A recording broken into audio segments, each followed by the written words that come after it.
Good morning, Laker fans. It is September 30th, 2018. The sun is shining, and I have been given a mimosa to slow down, and I think it's working, sort of.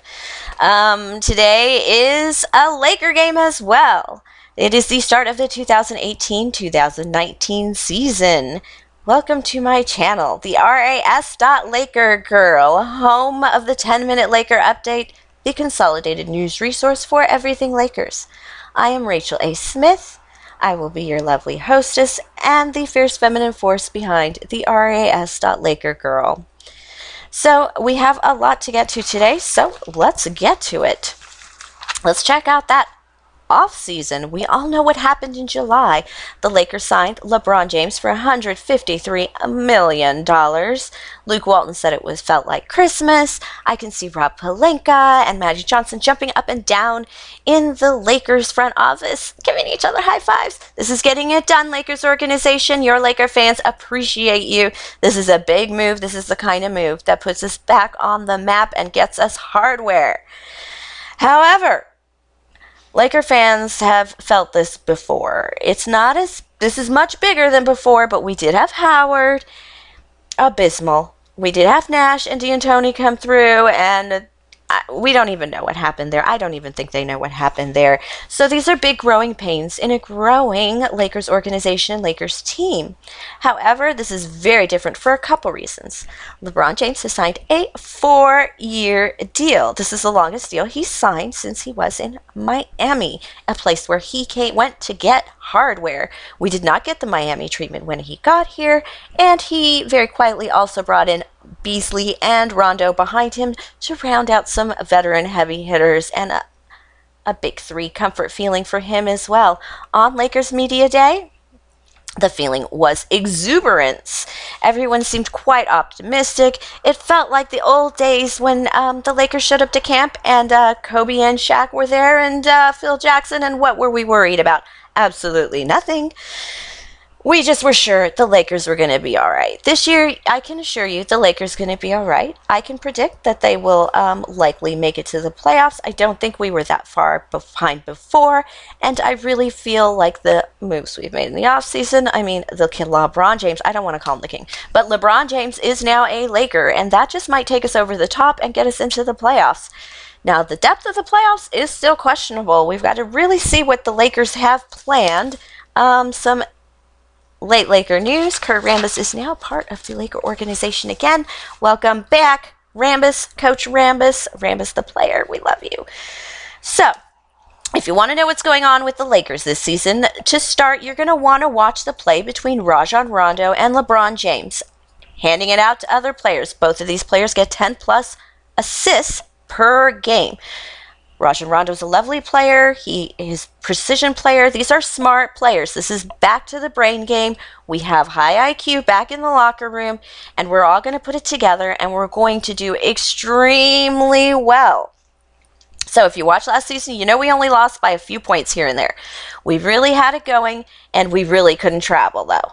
So this is about putting up those W's. It's about closing that last 2 minutes of the game gap. It's about somebody closing the game, not necessarily LeBron James, but just pushing us over that hump just a little bit, so we're not fighting tooth and nail every game. We're not traveling so poorly that it's like the guys have never slept before away from home. I'm sure they've went to college, some of them, most of them, all of them, and it did benefit Kyle Kuzma the most for 4 years. I know we're getting a little ADD here, but we got a lot to cover. So, does this mean that B.I., Kyle Kuzma, and Lonzo Ball are all gone? Is this why Randall needed to fly the coop so willingly to head for the Pelicans because he knew LeBron James rotates through the center? That's a poor prospect for a young player. But these guys do not have to worry. Just because the veteran big guns are in the game doesn't mean that the young guns don't matter. The NBA is still a run and gun game. You still need fresh young legs. Smart legs, but fresh young legs. It's going to take a lot of smarts and a lot of trust to work in this positionless rotation that LeBron James and Luke Walton have been hinting at lately. I haven't watched too many practices. I do have a day job, but they have absolutely been talking about positionless ball. This is like the triangle expanded into the circle. I'm not going to call it that. Don't call it that, please. They'll give it a better name.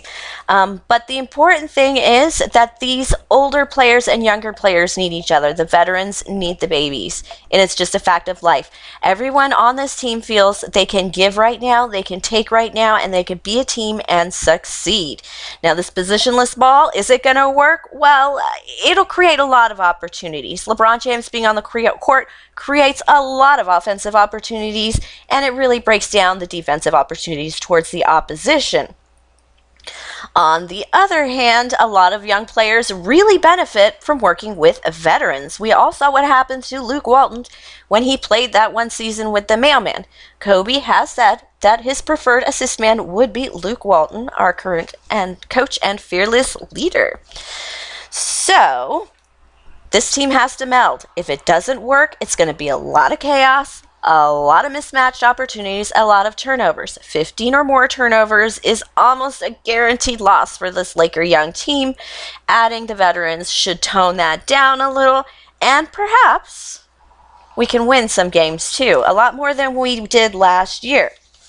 So, looking forward to this evening, what can we expect? Well, Laker tip-off is against the Nuggets at 6:30 p.m. at the Pechanga Resort in San Diego. It's a preseason game. The Nuggets do have the likes of former Laker one-year wonder Isaiah Thomas and also Paul Millsap on their roster. On the other side, we do have on the Lakers roster, we of course have LeBron James. I do expect him to play. Lonzo Ball, I do not expect him to play. It's a preseason game. He is still recovering from surgery and just started some running and drills last week. We also have Lance Stevenson and JaVale McGee. Those are surprise additions to the team. Let's not forget about Josh Hart and Brandon Ingram. Safe to say, Luke Walton has a lot of options this season to rotate into that positionless roundup. It's just the triangle expanded is how I see it, and now it seems to me. We're going to see how that works out tonight. Again, it's a preseason game. The lineups are going to be ever-changing. They're going to surprise us, and they probably won't stand for very long either. Luke Walton's a tester, and we should probably see that a lot in the preseason. But I do expect LeBron to play. He doesn't like to miss games. I would like him to play less minutes. I think it's dirty to miss games when you're LeBron James, especially home games. And your Lakers team really needs you. The young guys really, really need you, LeBron, when you travel. This team travels so poorly. Again, these boys, they've never been to camp. I know they went to college. I thought it was a requirement. At least 1 year. Maybe it wasn't long enough. Kyle Kuzma's playing extraordinarily well. Remember, he did all 4 years at Utah. Unbelievably smart, unbelievably talented, and a lot of poise and confidence. He is definitely the best Laker pickup of last year. We're not even worried about what we drafted this year. But it's we definitely have a really good outlook to the season. I expect us to make the playoffs, as said before. Just another update. I will be back here before midnight on this Laker YouTube channel with a 10-minute Laker update to cover the post game. Again, game at 6:30 p.m. And just a little defining here about my channel. I'd like to call it a consolidated news resource for everything Lakers because I watch a lot of Lakers, and I've watched a lot of Lakers for many, many years. Not to be discussed because guessing my age might be a little tough sometimes. And I just thought it was time to kind of share that out with everybody and really just put out what I know for everyone to enjoy. Again, if you like my channel, please like, subscribe, and watch. It really helps the channel. It really helps the set. I got to work on that. But I will always try and keep it under 10 minutes and bring in as much information as possible. Maybe a little less ADD next time. But this is Rachel A. Smith with your 10-minute Laker update from the Consolidated News Resource and the Laker channel, TheRAS.LakerGirl. Enjoy the game tonight, everyone.